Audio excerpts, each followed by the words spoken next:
Chapter number 4 literary heritage of India, page number 32 पर medieval literature में third paragraph, the development of Indian languages and composition got a promotion in Delhi सल्तनत। ठीक है, दिल्ली सल्तनत जब थी, मतलब अंग्रेज मुस्लिमों का जब राज था उसे सल्तनत बोलते हैं। ठीक है, तब इंडिया में बहुत सारी लैंग्वेजेस आई। Two forms of Delhi languages, Khari Boli and Braj Bhasha, began to be used for writing literature. ठीक है, खादी बोली एंड ब्रीच भाषा ये अलग अलग दो लैंग्वेजेस है। इन दोनों का इंडिया में लिटरेचर लिखने के लिए यूज होने लगा। Many devotional songs were composed in these languages. ये लैंग्वेजेस में बहुत सारे डिवोशनल सॉन्ग भी गाए गए। Many heroic poems and stories were composed. Many heroic poems and stories were composed in Rajasthani language, which is similar to Hindi and Gujarati. Rajasthani आप मारवाड़ी सुनोगे ना तो आप थोड़ा थोड़ा हिंदी थोड़ा थोड़ा गुजराती जैसा लगे। ठीक है, उसमें भी बहुत सारी पोएम्स और स्टोरीज भी लिखी गई।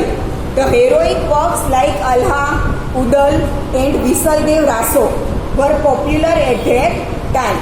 ठीक है, राजस्थानी लैंग्वेज में ये लिखा गया है। कौन सी? Alha, Udal and Visaldev Raso. A book called Chandrayaan, written by Mulla Dawood, is the oldest book in Awadhi language. ठीक है, अवधी लैंग्वेज में सबसे पुरानी बुक कौन सी है? चंद्रयान। किसने लिखी है वो? मुल्ला दाऊद। देखो ये सब नाम याद रखने हैं। हाँ, 1 मार्क में कोई भी पूछ सकता है, सिर्फ ये एक नहीं बोल रही हूँ। आगे बहुत सारी बुक्स के बहुत सारे राइटर्स के नाम दिए हैं, किसने कौन सी लैंग्वेज में क्या लिखा है, ये सब कुछ याद रखना पड़ेगा। कौन सा वर्क 1 मार्क में पूछ ले, ये कुछ फिक्स नहीं होता। ठीक है ना।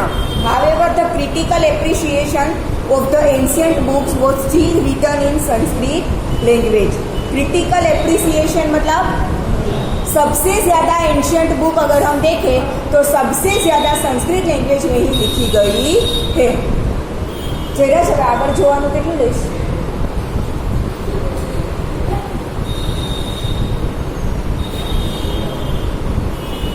Persian was the language of court of Delhi Sultanate. Persian language मतलब जो अपने हम उर्दू बोलते हैं ना, ठीक है, वो पर्शियन लैंग्वेज। ठीक है, वो दिल्ली सल्तनत की क्या थी? कोर्ट। मतलब जब दरबार भरते थे राजा, तब कौन सी लैंग्वेज यूज करते थे? पर्शियन लैंग्वेज यूज करते थे। ठीक है, consequently many Persian words are seen in Indian languages. अभी भी हमारी इंडियन लैंग्वेज में जब हम हिंदी बोलते हैं ना तो बहुत सारे पर्शियन वर्ड्स आते हैं जो हमें पता भी नहीं होता। हम ऐसा समझते हैं कि ये हिंदी वर्ड है, बट हकीकत में वो क्या होता है?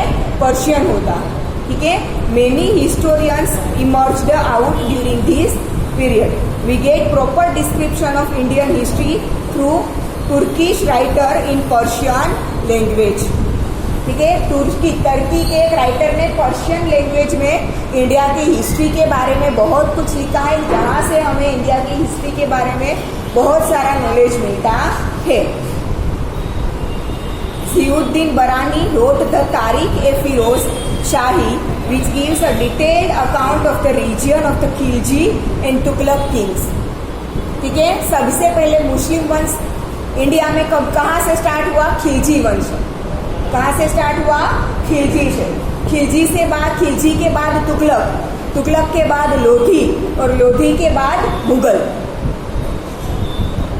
ठीक है, मुस्लिम शासक आने लगे, तब तक हिंदू शासक थे इंडिया में। सबसे पहले मुस्लिम शासक कौन आए? Khilji.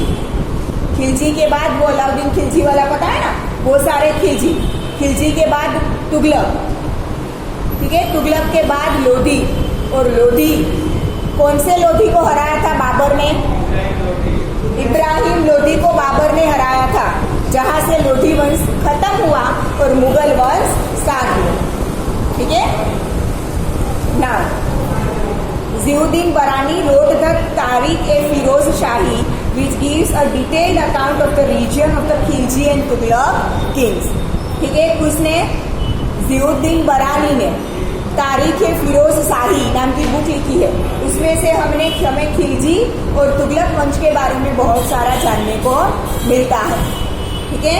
Now he also wrote a book on political theory called फतवा-ए जहांगीरी। पॉलिटिक्स के बारे में फतवा-ए जहांगीरी नाम की उसने बुक लिखी है। The most outstanding literary figure of this period was अमीर खुसरो। अमीर खुसरो बहुत फेमस पोएट था। खिलजी वंश में अमीर खुसरो बहुत फेमस पोएट था। ठीक है। वो हिंदी और पर्शियन दोनों लैंग्वेज का यूज कर पोएट्स और शायरीज वगैरह लिखता था। ठीक है। Now he was a poet, historian, mystic saint and composer of music. He was also disciple of Nizamuddin Auliya. Nizamuddin Auliya का डिसिपल मतलब वो उसका स्टूडेंट था। ठीक है। He wrote the Ashiqa, the Nuh, Sipihr and Qiranus Sadain, the Khazain ul Futuh and several other works of poetry. ठीक है। ये बुक है, इसके सारी बुक्स में उसने सिर्फ पोएट्रीज लिखी है। ठीक है। थोड़े पर्शियन वर्ड से उर्दू मतलब पर्शियन लैंग्वेज में है तो थोड़ा पढ़ने में डिफिकल्ट है। ठीक है। He took great pride of his being an Indian and praised India as the earthly paradise. उसने इंडिया को कैसे बोला था, क्या नाम दिया था, अर्थली पैराडाइज। ठीक है। अर्थ के ऊपर का पैराडाइज इंडिया को उसने नाम दिया था। He praised India's flora fauna, its beauty.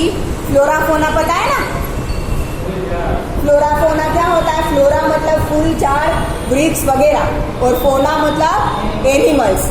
ठीक है। He praised India's flora fauna, its beauty, its buildings, its knowledge and learning. ठीक है। उसने जो कुछ भी लिखा है उसमें उसने इंडिया के बारे में बहुत अच्छा ही लिखा है। इंडिया को बहुत प्रेज किया है उसने। He strongly believed that in many respects the essence of Hinduism resembled Islam. उसे ऐसा लगता था कि इस्लाम और हिंदू बहुत सारे तरीके में एक दूसरे से बहुत अच्छे से मिलते हैं। ठीक है। He considered Hindavali, the Hindi spoken around the region of Delhi, his mother tongue and composed many verses in it. एक अलग लैंग्वेज हिंदावली। ठीक है।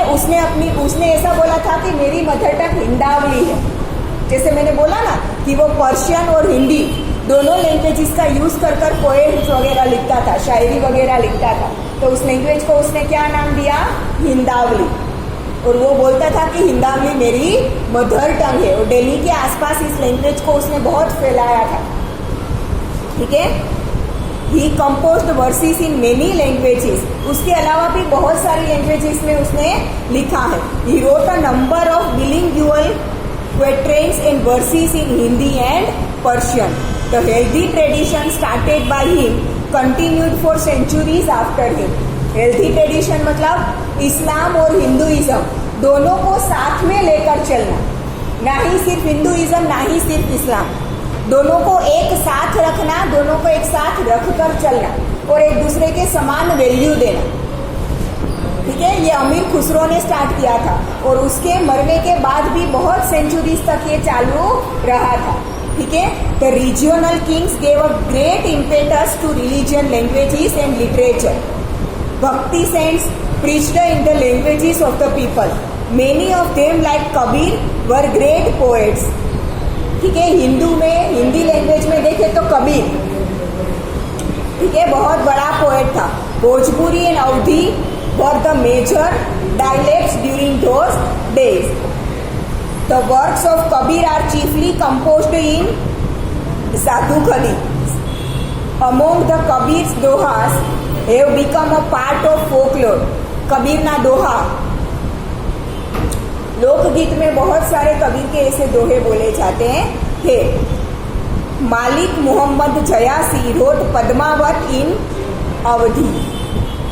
पद्मावत जो मूवी देखते हैं वो नहीं, हाँ, पद्मावत मूवी नहीं, ठीक है। अवधी लैंग्वेज में उसे पूरा पद्मावत एक बुक लिखी है। हाँ, उस बुक में स्टोरी उसी के रिलेटेड है, रानी पद्मावती के रिलेटेड। रानी पद्मावती और अलाउद्दीन खिलजी के रिलेटेड ही पूरी स्टोरी है, बट एकदम डिटेल में। मूवी में दिखाया है वो सच है या नहीं वो हमें नहीं पता। अपने हिसाब से एंटरटेनमेंट के लिए लोग अपने हिसाब से उसमें चेंजेस करते हैं, तो हकीकत में वैसा ही है वो हमें नहीं पता, ठीक है। पर ये मालिक मोहम्मद जयासी ने पद्मावत जो बुक लिखी है उसमें पूरा डिटेल हकीकत में क्या हुआ था वो पूरा लिखा, ठीक है। हाँ, मूवी में भी बहुत सारी ऐसी चीजें हैं जो सच भी होगी, ठीक है। जैसे कि रानी पद्मावती का जौहर, सारी स्त्रियों ने एक साथ मिलकर जौहर किया था, वो बात सही है, बट आगे जो स्टोरी वो वैसे ही हुई थी वो किसी को नहीं पता। ये बुक पढ़ोगे पद्मावत तो पता होगा, ठीक है। There are many other poets of Awadhi in this period, Awadhi language, ठीक है। Moreover the well known Ramcharitmanas by Tulsidas was written in Awadhi. बहुत फेमस है रामचरितमानस, बहुत फेमस बुक है। किसने लिखी थी? तुलसीदास ने। उन्होंने भी वो बुक अवधी लैंग्वेज में लिखी थी। There were many other writers of Awadhi language besides Hindi language. Literature in other language is also develop. Only Hindi में ही नहीं, बहुत सारी लैंग्वेजेस में लिटरेचर डेवलप हुआ था। मतलब बहुत सारी ऐसे लैंग्वेजेस थी जिसमें बहुत सारी बुक्स लिखी गई है। In Bengali the Ramayana by Krittivasa and the 100 of lyrics by the famous poet Chandidas were written under the patronage of the rulers, ठीक है। रामायण पहले कौन सी लैंग्वेज में लिखा गया था? संस्कृत लैंग्वेज में, ठीक है। उसे बंगाली में कन्वर्ट ट्रांसफर किसने किया था? कृतवासा ने, ठीक है। फिर and the 100 of lyrics by the famous poet Chandidas were written under the patronage of the ruler। तब उनका जो भी रूलर था उसकी पेट्रोनेज मतलब उसकी मंजूरी से, ठीक है, बहुत सारी पोएम्स कितने लिखी, किसने है लिखी है? चंदीदास ने। With saint Chaitanya the tradition of writing devotional songs began. Saint मतलब साधु चैतन्य के टाइम से डिवोशनल सॉन्ग्स लिखने की शुरुआत हुई थी। Narsinh Mehta wrote devotional songs in Gujarati and Namdev and saint Eknath in Marathi. Devotional songs मतलब कि भगवान के नाम लेकर जो गीत गाए जाते हैं वो, ठीक है। तो सबसे पहले शुरुआत किसने की थी? चैतन्य ने, ठीक है। चैतन्य ने शुरुआत की थी। फिर नरसिंह मेहता ने कौन सी लैंग्वेज में लिखे हैं? गुजराती लैंग्वेज में लिखे हैं, ठीक है। मीराबाई ने मारवाड़ी लैंग्वेज में लिखे हैं। फिर नामदेव और एकनाथ ने मराठी लैंग्वेज में लिखे हैं। There were important developments in Kashmir under Zainulabidin, under whose patronage many Sanskrit works like Mahabharata and Rajatarangini were translated into Persian, ठीक है। कश्मीर तब पूरा लगभग इंडिया किसके अंडर था? मुगल सल्तनत के अंडर था, ठीक है। तो कश्मीर में भी उर्दू मतलब पर्शियन लैंग्वेज बोली जाती थी। तो उसका तबका जो राजा था, मुस्लिम राजा, उसकी परमिशन से, ठीक है, जैनुलाब्दीन ने महाभारत और राजतरंगिनी को संस्कृत में से पर्शियन में ट्रांसलेट किया था। In the region of kings of Vijayanagar Sanskrit literature continued to develop, ठीक है। जब विजयनगर हमारा कैपिटल था, ठीक है, तब संस्कृत में बहुत सारे लिटरेचर लिखे गए थे। However this was an important period for the growth of Telugu literature. उस समय तेलुगु लिटरेचर भी बहुत ग्रो हो रहा था। Raja Krishnadevaraya the great king of Vijayanagara was also a Telugu and Sanskrit writer. राजा खुद, कौन सा राजा?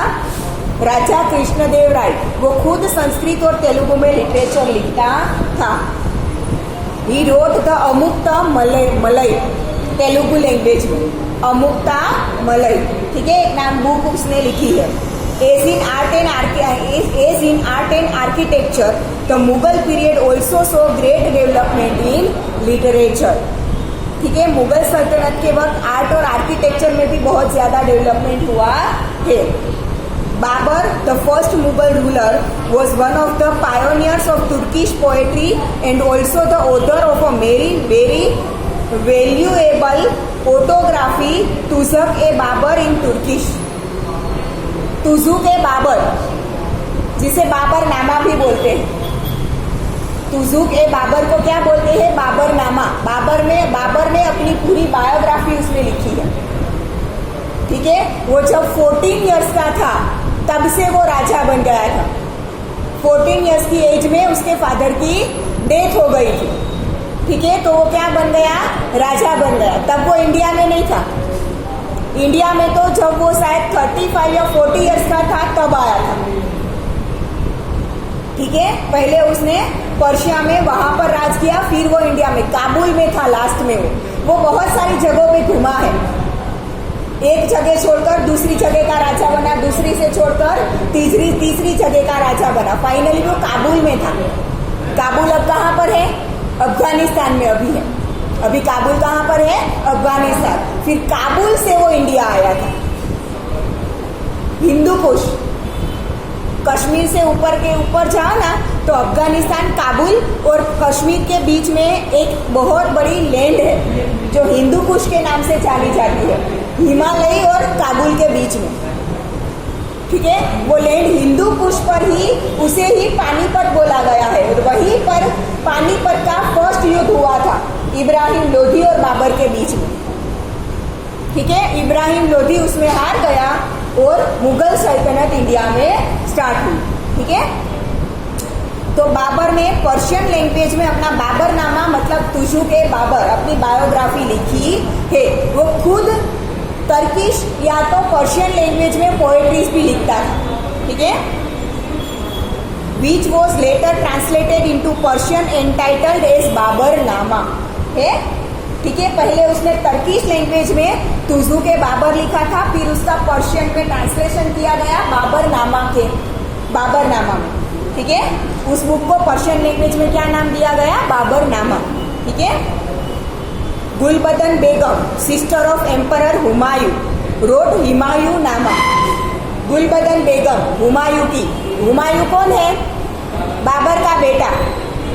हुमायूं के बाद कौन है? सॉरी, बाबर के बाद कौन आया? हुमायूं। वो बाबर का बेटा है, मतलब बाबर की बेटी हुमायूं की बहन गुलबदन बेगम, उसने अपने भाई हुमायूं के बायोग्राफी लिखी है, हुमायूं नामा। ठीक है, Jahangir wrote his great autography the Tuzuk e Jahangiri. Jahangir ने अपनी कौन सी बायोग्राफी लिखी है? Tuzuk e Jahangir. Aurangzeb also was a prolific writer and the last Mughal emperor Bahadur Shah Zafar was a notable Urdu poet। ठीक है, औरंगजेब ने भी बहुत सारी ऐसी बुक्स लिखी है। और लास्ट मुगल एम्परर कौन था? बहादुर शाह जफर। ठीक है, उसने भी उर्दू में बहुत सारी पोएम्स लिखी है। वो उर्दू पोएट था। Hindi literature made significant progress during Akbar's rain. Akbar ने हिंदी लिटरेचर को बहुत आगे बढ़ाया था। ठीक है, Tulsidas and Surdas wrote in this period. Akbar के टाइम पे ही तुलसीदास एंड सूरदास थे। ठीक है, the great poet Keshavdas wrote on love and separation. Rahim's dohas are still popular all over India. Many noteworthy books were written during this period. Abdul Fazal wrote the Ain A Akbari and the Akbarnama. Akbar की जिंदगी पर अकबरनामा किसने लिखा है? अब्दुल फजल। ठीक है, एन ए Akbari gives details of Indian customs, manners, religion, philosophy, economic condition and almost every aspect of life. ठीक है, अकबर के टाइम पर जब इंडिया में कैसा था ये सब कुछ के बारे में डिटेल आपको देखनी हो तो एन ए अकबरी में मिलता है। और अकबर की पूरी बायोग्राफी किसमें है? अकबरनामा। ठीक है, as a historical work it is perhaps unparalleled. Unparalleled मतलब उसके पैरेलल में, उसके समकक्ष में कुछ भी नहीं आ सकता। Abdul Fazal's brother Faizi was great Persian poet and he translated many Sanskrit works into Persian. ठीक है, अब्दुल फजल का भाई फैजी, उसने बहुत सारी संस्कृति बुक को पर्शियन लैंग्वेज में ट्रांसलेट किया है। Akbar had established an independent department for translation of Sanskrit works like the Mahabharata and the and the Ramayana, the Atharva Veda, the Bhagavad Gita and the Panchatantra. ठीक है, अकबर ने ये सारी books का translation जो संस्कृत में लिखी थी ना उसका पर्शियन में और तुर्की लैंग्वेज में ट्रांसलेशन करवाया। और वो क्या क्या लिखा है, इंडिपेंडेंट डिपार्टमेंट, मतलब जो चाहे वो ट्रांसलेशन कर सकता है, किसी का पर फोर्स नहीं था कि आप कर सकते हो या आप नहीं कर सकते हो। ठीक है, इंडिपेंडेंट डिपार्टमेंट बनाया था कि संस्कृत की कोई भी बुक का आप अगर ट्रांसलेशन कोई अलग लैंग्वेज में करना चाहते हो तो कर सकते हो। ठीक है, one of the most significant development during the medieval period was the birth of Urdu language. Persian और टर्की दोनों में से एक उर्दू लैंग्वेज बाहर आई। ठीक है, मिडिवल एरा मतलब कि ये जो मुस्लिम शासक थे उस समय का हिंदू शासक के बाद और अंग्रेज शासन से पहले ये जो मुस्लिम शासक थे उस टाइम का एरा मतलब मिडिवल एरा। ठीक है, तो तुर्की और पर्शियन दो लैंग्वेजेस बोली जाती थी। ठीक है, क्योंकि अलाउद्दीन खिलजी है वो टर्की में से आया था और बाबर है वो कहाँ से आया था, पर्शिया में से आया था। तो दोनों टाइप की, दोनों मुस्लिम ही थे पर दोनों टाइप की लैंग्वेज मिलाकर नई लैंग्वेज आई उर्दू। ठीक है, now this new language soon developed into one of the richest modern Indian language. It produced great poets like वाली, मीरदार, मीर ताकी मीर, नाजीर अकबर बदी, अब्दुल्ला खान, गालिब, इकबाल एंड अदर्स। ठीक है, ये सारे पोएट्स जो उर्दू में लिखते थे। Urdu prose also developed in the early 18th century. Urdu prose मतलब उर्दू में स्टोरीज भी बहुत सारी फिर 18th सेंचुरी में लिखी गई। The translation of most of the historical work from Sanskrit into Urdu began. इसी समय में ही संस्कृत की बहुत सारी बुक्स का उर्दू में ट्रांसलेशन भी होने लगा। At the same time original prose work in Urdu was written. बहुत सारे ऐसे भी काम थे जो सिर्फ उर्दू में लिखे गए जो संस्कृत में नहीं थे। ठीक है, तो ओरिजिनल उर्दू वर्क्स। मोहम्मद हुसैन आजाद दरबार Akbari is one of the best works of Urdu language. Now, the ancient universities of India, Nalanda. Ancient Nalanda University was situated at Badgaon village of Patna district in Bihar. Bengal और बिहार के साइड ही बहुत बड़ी बड़ी universities develop हुई थी। ठीक है, तो ये नालंदा कहाँ पर आई है, वो situated at Badgaon village of Patna district in Bihar. अभी बिहार का जो पटना डिस्ट्रिक्ट है उसमें बडगांव नाम से एक विलेज है, उसके बाजू की जगह है, वहाँ पर नालंदा यूनिवर्सिटी थी। अभी तो पूरी बिल्डिंग वहाँ पे नहीं हो सकती क्योंकि बहुत एंशियंट है। ठीक है, तो उसके जो पार्ट था वो डिस्ट्रॉय किया गया नहीं है, जो भी बचा है वो एज इट इज रखा है। तो यहाँ पर आपको नालंदा यूनिवर्सिटी का फोटो भी दिया है, देखो है। ठीक है, the Nalanda gave more importance in Buddhist and Jain tradition. Nalanda में सबसे ज्यादा इम्पोर्टेंस किसको दिया था, बुद्ध और जैन ट्रेडिशन को। This ancient university also became pilgrimage of Jains as Mahavir Swami had perform the 14 Chaturmas here. ठीक है, Nalanda university pilgrimage of Jain लोगों के लिए बहुत पवित्र स्थान भी बन गया क्योंकि महावीर स्वामी ने परफॉर्म द 14 चतुर्मास हियर। ठीक है, जैन में उन लोगों के चतुर्मास वगैरह होता है। ठीक है, चतुर्मास मतलब 4 मास तक। ठीक है, तो 14 टाइम्स ये चतुर्मास वहां पर उन लोगों ने क्या, जैन महावीर स्वामी ने क्या किया था, वहीं पर परफॉर्म किया था। ठीक है, now in the 5th century Kumara Gupta has build a monastery here since the fame of Nalanda has increased. ठीक है, 5th सेंचुरी में कुमार गुप्त राजा, गुप्त वंश का राजा कुमार गुप्त, ठीक है, उसने नालंदा में क्या स्टार्ट किया, मोनिस्टरी स्टार्ट किया। इसकी वजह से नालंदा की फेम बहुत ज्यादा बढ़ने लगी थी।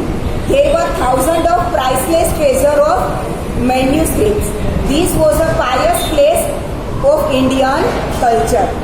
ठीक है, pious place of Indian culture. इसीलिए तो जब फिर मुस्लिम शासक आने लगे सब कुछ डिस्ट्रॉय करने लगे। ठीक है,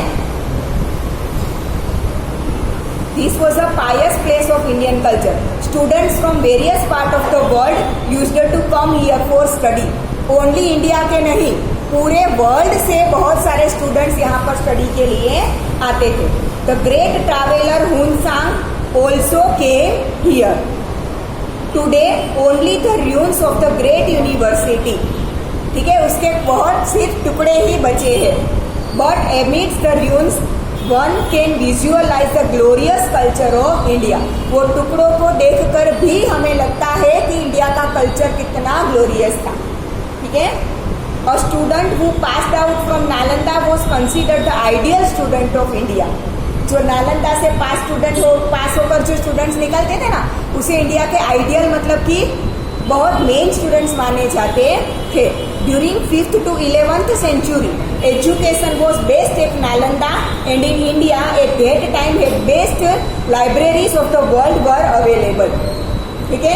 5th से लेकर 11th सेंचुरी तक नालंदा का जो स्टडी था, एजुकेशन था, वो बहुत अच्छा था, ठीक है। और नालंदा में इंडियन कल्चर के रिलेटेड, एंशियंट हमारे सब कुछ रिलेटेड वहाँ पर बहुत सारी बड़ी बड़ी लाइब्रेरीज भी थी, ठीक है। Many students of India and abroad used to come for study and research in the library of Takshashila as well as in Nalanda University.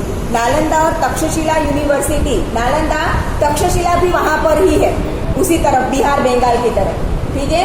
तो नालंदा और तक्षशिला की यूनिवर्सिटी की जो लाइब्रेरीज थी, वहाँ पर स्टडी के लिए और रिसर्च के लिए पूरे वर्ल्ड से स्टूडेंट्स आते थे। हुनसांग took 657 books from here to China. हुनसांग जब आया तब यहाँ से 657 बुक्स चाइना लेके गया था, ठीक है। Hiuen Tsang visited in the 7th century. There were 7 huge halls और रूम्स और सेक्शंस इन द यूनिवर्सिटी। बहुत बड़े बड़े 7 तो हॉल थे। There were 300 rooms for delivering lectures. Only class, पढ़ने के लिए 300 तो क्लास थे, ठीक है। There were before delivering lectures, special monasteries were build for dwelling of students. Dwelling of students मतलब पढ़ने के अलावा स्टूडेंट्स में बहुत सारी चीज़ों में डेवलप में आए, उसके लिए भी बहुत सारे एरियाज अवेलेबल थे। Many villages were donated for university sustenance. बराबर, सुत्सुनेंस मतलब यूनिवर्सिटी को बहुत ज़्यादा से ज़्यादा डेवलप करने के लिए बहुत सारे विलेजेस ने डोनेशन भी दिया था। Food and clothing facilities were provided free of cost from the earnings obtained from those villages. ये विलेजेस जो डोनेशन करते थे ना, उसकी जो अर्निंग थी उसके ऊपर से क्लोथ्स और फूड स्टूडेंट्स को फ्री में दिया जाता था। सोचो, 7 तो बड़े बड़े हॉल थे और 300 क्लासरूम थे, तो उसमें कितने स्टूडेंट्स हो गए उस वक्त, और इतने सारे स्टूडेंट्स को फ्री में फूड और क्लोथ दिए जाते थे। It's book respiratory, that is library area, was known as Dharmaganj during 5th to 11th century, ठीक है। 5th to 11th century के बीच में इसकी लाइब्रेरी को क्या बोला जाता था? धर्मगंज। इतनी बड़ी लाइब्रेरी थी। Nalanda was a reputed as well as estimated centre of education. पूरे वर्ल्ड का सेंटर ऑफ एजुकेशन किसे माना जाता था? नालंदा यूनिवर्सिटी, ठीक है। आज यहाँ तक रखते हैं।